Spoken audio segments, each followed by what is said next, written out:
On August 28, 2009, Mark Saylor was going 120 miles per hour in a loaner car from a Toyota dealership. In the car with him were his wife, daughter, and brother-in-law. Now this brother-in-law called 911 while in the car.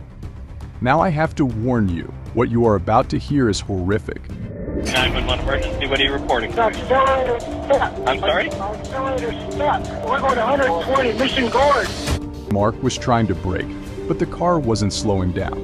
We're in trouble. We can't, there's no brake. Okay. It's freeway half mile. The freeway was ending and they were approaching an intersection with stopped vehicles. We're approaching the intersection. Okay. We're approaching the intersection. Hold on. Wait. Okay. Oh, shoot. Oh. Oh. Oh. Okay. Hello? To avoid hitting other vehicles, Mark drove into the car off into a ravine. All 4 passengers were instantly killed. Everyone, especially the relatives of the family, blamed Toyota. Toyota has a problem.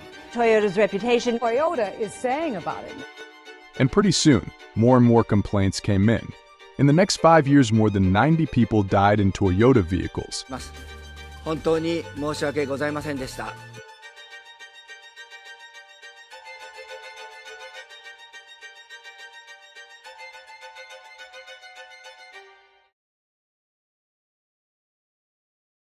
And since everyone blamed Toyota, the company ended up recalling over 10 million vehicles in just 2 years. They paid a $1.2 million fine to the American government and spent another $1 billion on a class action lawsuit. Put simply, Toyota's conduct was shameful. It showed a blatant disregard for systems and laws designed to look after the safety of consumers. The crash of the Lastrella family wasn't just an accident, it was the opening chapter of a much larger automotive nightmare.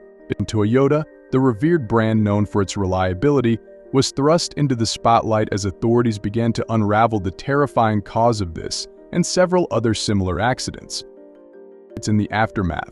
Investigators turned their attention to the Lexus itself. The wreckage revealed a sinister discovery: the accelerator pedal had been trapped by the floor mat.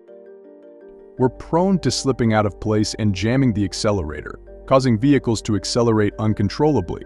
But as authorities would soon learn, the problem wasn't limited to a single issue, it was a perfect storm of engineering flaws. This should have solved the problem for all of these mysterious problems. But it didn't. Turns out floor mats were only a small piece of the puzzle.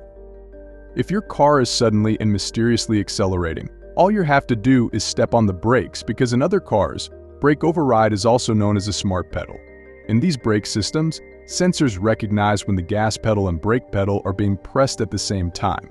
Modern cars do not offer brake and gas pedals at the same time. The gas pedal automatically goes out of the picture the moment you push the brake pedal. In simple words, you cannot accelerate the car while pushing the brake pedal in one fell swoop. Car and driver did the same experiment in a Ford Mustang. It stopped the vehicle. So if brakes can always overpower the engine, why couldn't Mark Saylor stop the car that day? Here's a possible theory. There is a high probability that Mark Saylor never put his foot on the brake. Although this sounds absurd, there is a logical explanation to back this up. When you drive your car for an extended period of time, you become used to the specific pedal placement of that car. Some call this muscle memory. The vast majority of these mysterious acceleration cases happened when the driver was put in an unfamiliar car. In this case, Mark Saylor was driving a loaner.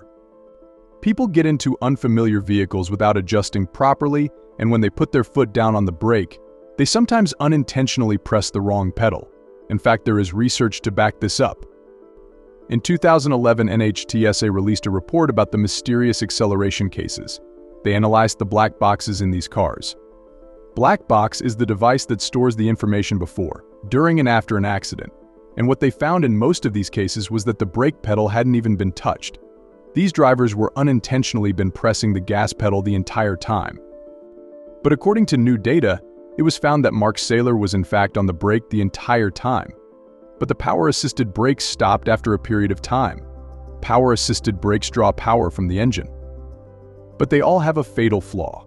Power-assisted brakes in these Toyotas stopped working once the driver pushed both the pedals at once and lift off their brakes. Well, let's see what happens if you lift your foot off the brake in this situation. Again, wide open throttle, 60 miles per hour, hitting the brakes, car's slowing down. I'm going to lift off my brakes just once and then back down. I've lost power assist. I cannot slow this vehicle down. I'm pushing all my might. I'm going 40. Say I lift off my brake again and pump them. Now I'm going 60. Cannot slow down the vehicle. Lift off again.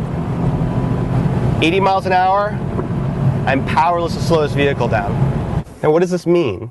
In the real world, people will actually lift a foot off the brake, perhaps to pump the brakes to get more power. Perhaps they're trying to fiddle with a floor mat.